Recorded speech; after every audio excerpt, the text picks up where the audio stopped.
சேனலை குழு சேரவும். நிஃப்டி 50. செவ்வாய் ஜூன் 10 2025 க்கான எனது வர்த்தக உத்தி.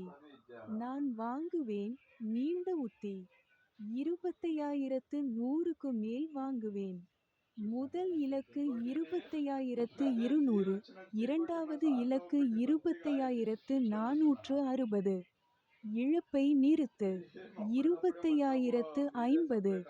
நான் விற்பேன். குறுகிய உத்தி. 24960 க்கு கீழே விற்கிறேன். முதல் இலக்கு 24850. இரண்டாவது இலக்கு 24750.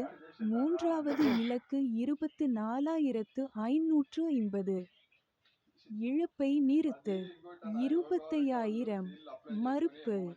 மேலே உள்ள தகவல் வாங்க அல்லது விற்க பரிந்துரை அல்ல. பங்குச் சந்தையில் எந்த நிலையையும் எடுப்பதற்கு முன் உங்கள் நிதி ஆலோசகரின்